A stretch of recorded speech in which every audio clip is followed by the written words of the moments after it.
Hello and welcome to the No One Asked You podcast. This series I am once again joined by my wonderful co-host, that darn Kitty. Dorkus and I are sharing our experience reading The Way of Kings for the first time. Each episode we will summarize what we've read and discuss the experience along the way. This is Storming the Archives, The Way of Kings, and today we discuss Chapter 55. Chapter 55. Chapter 55, An Emerald Brome. Kaladin watches Sadeas's army fight. He's nervous. They arrived before the Parshendi, but Sadeas's forces seemed to be losing regardless. Surprisingly, Dalinar's forces seem to be coming to Sadeas's aid. None of the crew can comprehend why. Kaladin believes the tactic is strong, but High Princes don't work together. They want to win for themselves. Dalinar and Adolin join the fight. The crew discuss Dalinar's reputation, but Kaladin refuses to believe it's an honest one. Scar mentions Amaram, the Shard-Bearer, is on his way to the Shattered Plains. After the battle, Hashal forces the crew to work in the chasms. They find an emerald brome and a sack of spheres. The crew desperately wants to keep the brome. Moash even offers to swallow it. Kaladin says they will turn in the brome, but find a way to steal the rest of the money. They are going to start keeping a secret stash of looted equipment in the chasms for future use. Sigzil tells the crew about Sesamalek's Dar, a city started by Yezrien the Herald, who is worshipped as a god. Kaladin is forced to accept that what he saw in his dream was real, and that something supernatural is happening to him. An idea forms. He asks if anyone has seen any bows. Syl points them toward a group of Parshendi corpses, one of which has a bow. Shen is uncharacteristically distraught over the crew looting the Parshendi corpses, though Kaladin is made aware that Shen has behaved this way before around them. Sigzil says Parshmen are allowed to care for their dead. It seems one of the few things Parshmen actually care deeply about. Scar is concerned that someone in the crew might rat them out to Gaz, but Kaladin makes a show of trusting everyone. They're all Bridge 4. He privately asks Syl to keep an eye on the crew for him. Once a bow is found, they try to figure out who among them can use it. Eventually, Rock comes forward, though he again refuses to use it to fight anyone. Kaladin has Rock tie 5 spheres to a sack connected to an arrow, then fire it up at the bottom of one of the permanent bridges. He then asks Lopen to buy extra long rope. Kitty called it, guys! What did I call it? What? Stick around until after the death rattle discussion to hear exactly what Kitty called. I never know what I've called.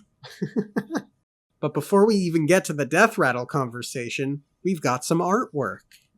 Yes. Interesting. Yes. Looks like some sort of pistol with blades, like a... Yeah. What do we even call it? Like, it reminded me of Wolverine. Yeah. It reminded me a bit of the Dwemer in Skyrim. Oh, yeah. Yeah. Yep. And the writing, unfortunately, is not in English. So it's got all kinds of annotations, but I do not have any of them. Yep. But I guess this is a fabrial of some kind. Mm-hmm. It's noteworthy. We get the picture of these sapphires, or I assume sapphires, these gemstones, after the last chapter in which we got the 8 broken sapphires. Mm-hmm. So maybe this is one of those half-shard bows. Oh, it's like a crossbow? Yeah. But I like your idea of it as a gun, though, because it looks more like a pistol type thing. Yeah. What is the thing on the right hand side? Okay, so there's all the different basically settings of or views of this gem in its holder. Okay. Mm-hmm. And then and annotations, of course. Then there's the one that's like from straight above, like you can see it's like a square. And there's arrows towards it. And then like some scribbles on the right hand side. And scribbles and yeah, two sketch scribbles. Like one looks like a heart or a spider or something, and the other one looks like a guy falling. I don't know what those are. Yeah, I know exactly what you're talking about, and I'm not sure. They look almost like they mirror each other. Almost. Mm-hmm. I'm wondering if it's maybe like the storm at the center of the gem that Kaladin locks into in this chapter. Mm. Or there's some sort of mirroring thing going on. Maybe it's like an electricity, a positive and a negative Yeah. thing. Either way, very cool artwork. Mm-hmm. A woman sits and scratches out her own eyes. Daughter of Kings and Winds, the Vandal. Dated Heaven, 1173, 73 seconds pre-death. Subject, a beggar of some renown, known for his elegant songs. I read that. I had kind of glossed over the her own eyes part and just thought scratches out eyes. And then I thought, oh my god, is this the Vandal from the interlude chapter? Well, either way, the word the Vandal is very important. That connection, whether it's about eyes or not, using the word Vandal definitely makes the connection between the interlude lady and this. Yeah. Yep. And then Daughter of Kings and Winds. Yeah. Mm-hmm. Isn't it that... No, it's not. Wind... No, the people ride storms. I don't know what that means. Well, look, I've theorized that Shallan's ancestor is a herald because she's an MC, and we suspect that Kaladin's ancestor is a herald. So if Shallan cuts out her own eyes, there's a thought. Maybe the Vandal is the Vandal is another herald. We got so many to go around. Ruin, odium, Vandal, greed, sloth. Well, ruin isn't ruin supposed to be? Oh, you're talking about it being what's the name, like sins? Yeah. Okay, so look, Oedipus pulled out his own eyes or whatever. Were there any other characters in mythology that did that? I'm sure there must be. Yeah, I just don't know of them. I don't either, or I'm blanking at the moment at least. So yeah, kid, he called it.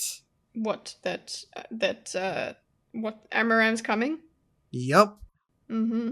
Yeah, we're gonna see, Amaram's gonna see Kaladin alive and well. Now he'll be worth killing. Yep. Because they're gonna be in the same camp too, because he's one of Sadeas's men. Mm-hmm. But yeah, why would you really recognize him though? Maybe he's just so... Yeah, they've both probably changed a lot. Or at least Kaladin. Yeah, and you're just a bridgeman. But then again, he's got such a reputation. People will be like, hey, have you seen this guy? And then Amaram sees him. Ugh. Yeah. Yeah. That's a problem. That is a problem. Yeah. Very much so. For both of them. Amaram's gonna... He might want Kaladin dead. Yeah. Sadeas probably wants Kaladin dead because he's a nuisance. So... Yeah. Just add him to the list. Yep. But this chapter starts with the bridge crew observing a fight. It was a fight that they had gotten to uniquely early, before the Parshendi. And Kaladin is worried because the fight looks like Sadeas is losing, which would be doubly aggravating because they usually win when they get there first. You can tell more or less right away that... What's happening? That we're getting the Dalinar Sadeas team up that we've always dreamed of, yeah? Yeah, I'm glad it was delivered upon immediately. Agreed. You can definitely tell the pacing in this book is picking up quite a lot. Yeah. That said, in the last chapter we talked about how much moral culpability Dalinar carries for working with Sadeas, who treats the bridge crew like shit. But... generally speaking, when the bridge crews arrive before the Parshendi, the bridge crews lose less men. So the fact that they're working together is sort of tangentially or tertiarily good for the bridgemen. It will mean less arrow charges, yeah? Hopefully. I don't know. The arrow charges are they're still the first ones to be exposed. Yeah, I mean, it's still not in an ideal situation, but if they are able to consistently beat the Parshendi there more frequently, it should generally be safer. And also, getting closer to ending the war is safer. Yay! That too. So then Dalinar and his forces arrive, and it sounds like... so Kaladin approves of the tactic. So he appreciates the mechanical marvel that is the Chol-pulled bridges that Dalinar uses. Mm. The mechanical cranks and the siege towers and everything. And he's interested in the tactic of the two shard bearers, presumably Dalinar and Adolin, jumping over the chasm and getting into the fight. He thinks that the tactic is likely to work. He admires it. Yeah.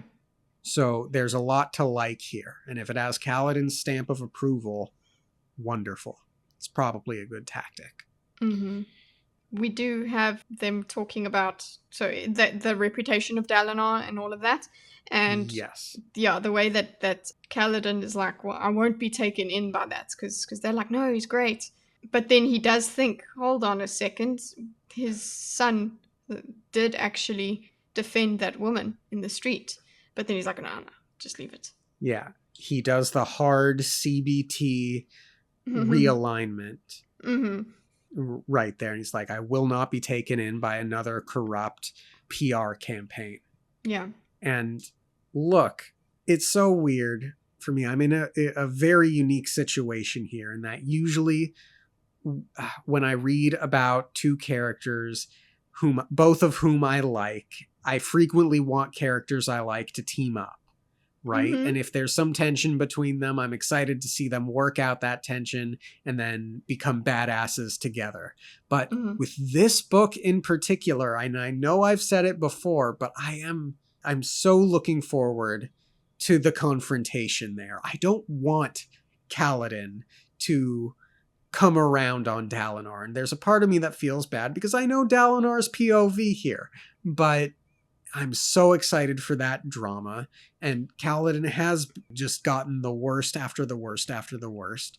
So feels bad, but no, you hold on to that rage. When you say you don't want him to change his mind on Dalinar, is that right now you don't want him to change his mind this way? He would need to be confronted with the actual real Dalinar at some point, and that would change his mind. Not superficially or secondarily or anything like that. Well, or you're saying ever. You just don't want him ever to come to know, to realize that Dalinar is what he is seen to be. I won't say ever, but I want it to be long and hard and grueling. I want to see Dalinar experience Kaladin's hatred and be like, yeah, you've lived a really tough life. I don't blame you. I'm not responsible for that, but I can see you've been hurt irreparably. Yeah, and it shouldn't be easy to come back from that. Yeah, and again, it's like I want to experience that dynamic of Kaladin just refusing to give Dalinar any sort of charitability, and I want to see how Dalinar handles that, and I want to feel cathartic with Kaladin as he lays into Dalinar, and it'll feel bad because I again know Dalinar's how he's going to take that. So I'm not saying I don't ever want them to get along and be badasses together, but again, I would like it to be a grueling slog to get there. Usually in these kinds of situations, I want X to say the perfect thing, Y to respond with the perfect thing, and then we can skip to their being badasses together. This, though, I want as grueling. I get it. I feel like because of how long it will take for us to even get them face to face and know each other's names, as in reciprocally. Yeah, I don't think that's coming soon, but it's a very long series. So yeah. I guess that's pretty much everything. Yeah, I think the bridge crews are going to start losing less men now because of the team up.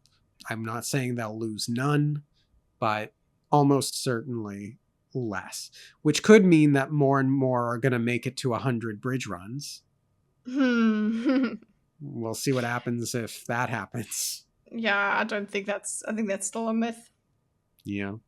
So then they get back after this long, hard, grueling day, and Hashal sends them right back to work down in the chasm.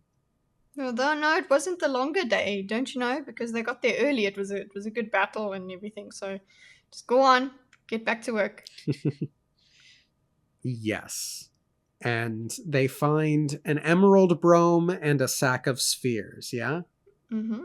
Moash wants to swallow the emerald brome to try and keep it. Yeah, but you know what? They check. Somebody checks their poop. Essentially, there's no diamond smuggling here. Yeah. They really do say that. There's somebody probably goes through the poop. Some poor parshman, as I recall. Yeah. Kaladin cannot... There's no point in stealing it, because any bridgeman walking around with an emerald brome, someone's going to know something's up. Yeah. There's no fence you can go and give that to and get some change, whatever. It's not going to work. Right. He sufficiently explains to the crew why they can't keep it. But they are going to start stockpiling things, weapons, gems, presumably, down in the chasm. Hopefully it won't get washed away. I'm sure they will find a suitable place. And I think that's good. I'm surprised they weren't stashing things beforehand, but at least they're doing it now. Maybe they weren't ready for spears yet. I don't know. True. Kaladin, throughout this chapter, reveals little things that he knew Amaram and that he had seen, that he had essentially owned all of those Carbronth chips. He would spend at Carbronth. And I think it speaks to... Now, obviously, we know that he's still not ready to talk about his betrayals. The betrayals he has experienced, rather. But it also speaks to wanting a bit of that human connection a little bit. Others have shared a lot of their stories, but he's still not sharing his. Yeah, you need something. Yeah. So we get a little bit of a callback to the previous chapter in that Sigzil starts talking about Sesamalex Dar. But the way that he talks about that, how he gets to talking about that, is because Kaladin actually asks him about if there is a city that looks a certain way, that they live in burrows or in the carvings of the side of the walls or some description like that. He's like, is there a city like that? And that's him confirming his visions are true. Nice and easy for him, whereas Dalinar is like running after this keep or whatever. But he's like, is there a place? He didn't know of it. He knows his mind didn't just go and pick up, make that up by asking, is there a place like this? Exactly. And there's no reason he would have seen it anywhere else or read it in a book or anything. So it's completely new. Yeah. And we learned from Sigzil that it was started by Yezrian or Yezareza. So we get a little bit of insight into some of the name changes. I think way back in the first handful of chapters, you and I were like Taln, Talenalot, Talenel. I wonder if the names were changing over the years, but we do get a little bit of insight into those changes here and now, which I really appreciated. Well, I have a question. One of the things about the naming is somebody says, people call him the Stormfather. I was like, whoa, I thought Stormfather and the Almighty were the same thing, but they're not. Yeah. Yes, that was a big lore drop right there. Yeah. Which is excellent. And I guess we more or less know what Dawn Cities is. So it's like, why is Sanderson emphasizing Sesamalex Dar so much between the last chapter and this one? It's just it's having them be, they're both referred to. And there is this, we have the confirmation, also meta-knowledge ourselves, there is conflict there. And he saw war there. So it wasn't that he just saw an idea, he saw an actual war that was occurring, a battle. Yeah. That was the main thrust of it. And these dawn cities and dawn singers and all of that stuff, it is quite interesting. We just thinking about, you know the term quite well, that theory of the way that the patterns are important of the structure of the city. Yes, that. That's just reinforced as well from this. And it seems like those are the dawn cities all have semantics or something. Yeah. So there's so much important stuff there. But with all of that, Kaladin is finally prepared to accept that something supernatural is happening to him. So that's good. Yeah, that's as far as he should go with it, because he's like, okay, until a sphere is right in his hand and he sees himself absorb it and heal himself. Like, yeah, Yeah. I think this is as far as he's going. Yeah, if only Teft would just say something at this point. But What's he waiting for? The right yeah. moment, the right way to say it. How do you tell someone you're the chosen one? Yeah. I do not know. Kitty, you are the chosen one. Well, thanks. Bye. So while Sigzil's talking, an idea forms and they're looking for bows. And Syl points them in the direction of some Parshendi corpses that have them. Mm. And before we get to the bow stuff, we've got Shen showing what is to Kaladin an uncharacteristic amount of emotion. And we basically learn that one of the few things the Parshmen feel is in direct relation to the corpses of their own kind. So I guess Parshmen are allowed to bury Parshman corpses, and probably Parshendi as well if they ever interact. I don't know.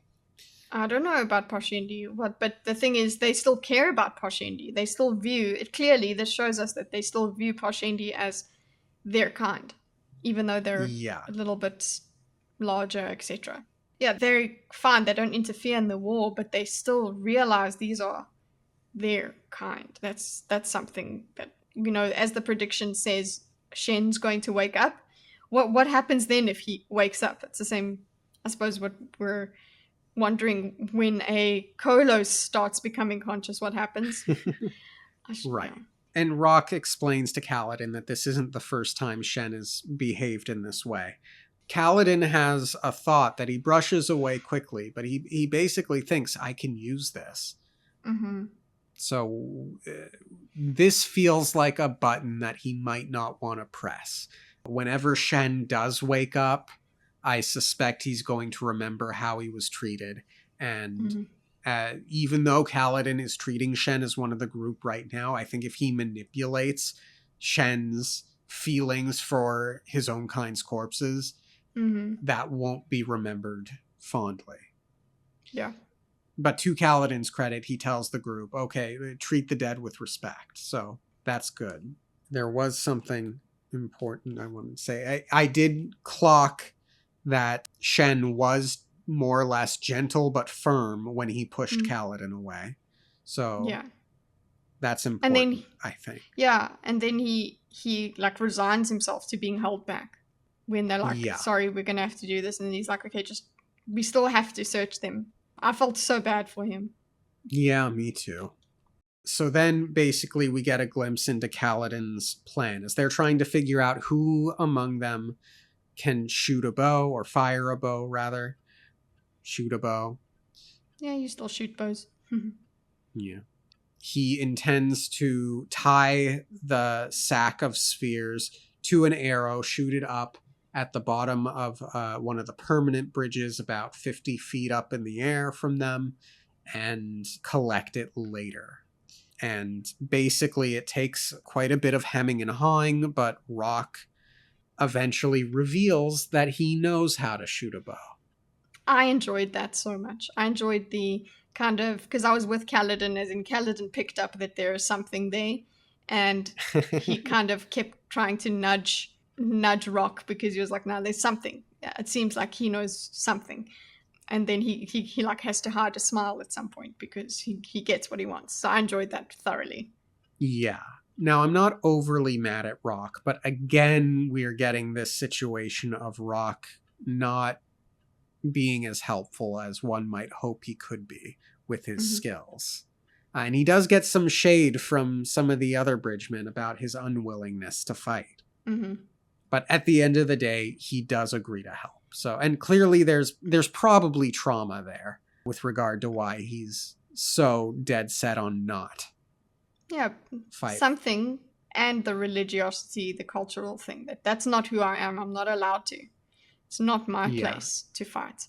But it's like, this world is changing. The winds are changing. So I think that's going to have, you can't be a conscientious objector or whatever in this state. Sigzil has the much better take. It's like, look, I don't want to fight, and maybe if my master knew I lived, but that doesn't matter.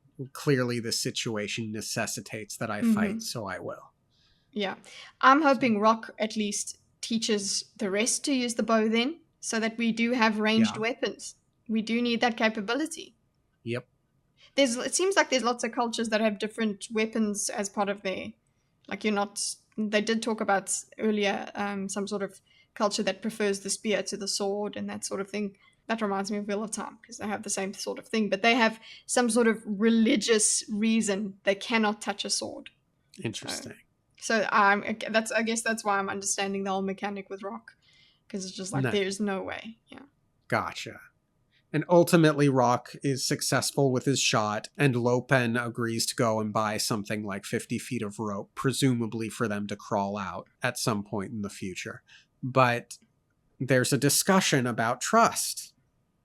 And basically, I think it's Scar says something with regard to, can we trust everyone here? Because if someone goes to Gaz, there could be some serious problems. And Kaladin makes a big show of saying, we're Bridge 4, we trust each other. And I think that's good. I think that's important. I think there are elements of it that are inspiring and hopefully unifying.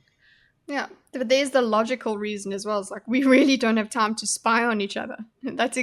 He's like, what are we going to do? I like the way he spoke about it. He's like, what, we're going to go to the barracks and just watch each other and just spy? Like, that is, like you said, it's going to, if they went that way, that would not be unifying. That would ruin the plan itself already. Yeah. Fostering distrust, no. Exactly. And again, this whole book is about unifying. And that trust and that essence. So that it was, I won't say it was disappointing, but I have to wonder if it's going to come back to get Kaladin, that he asks Syl to keep an eye on them. Well, he didn't ask it. She suggested it. She offered, yes. Yeah. But he was like, okay. And he nodded. He didn't say yes, because then they'd be like, what are you saying yes to? He nods. So it is secretive, and it's like, yeah, we do. Syl, I'm getting Syl withdrawals here. She's just been a bit side character-y right for the past few things, and I want her to shine again. I was wondering, I'm like, how much can Syl carry? Like, she struggled with a leaf, so she's not going to be able to help them with their brome over here. Right. But yeah, we definitely need more Syl. Anything else to say on the chapter? Good chapter. I like to see things progressing. I really hope they don't get caught with the sack up there. But yeah, a good call on bringing the brome out. That they would not be able to spend it. So yeah, if we get an answer to it, I'll bet you anything that they're not going to get a small reward for turning in the brome. They'll get a turnip. Okay, maybe. Here you go for your stew. There you go. Yeah. Good on you, Kaladin, for realizing that there is something supernatural going on. The book is starting to speed up, I think, which is good. It's about time. Yeah, it's the last part, isn't it? Yeah, I think so. Sweet. Thank you all for tuning in. Have a great rest of your week. Thanks for joining me, Kitty. Thank you for having me. Like the video. If you like, and we'll see you next time. Okay, thanks, bye. Okay, thanks, bye.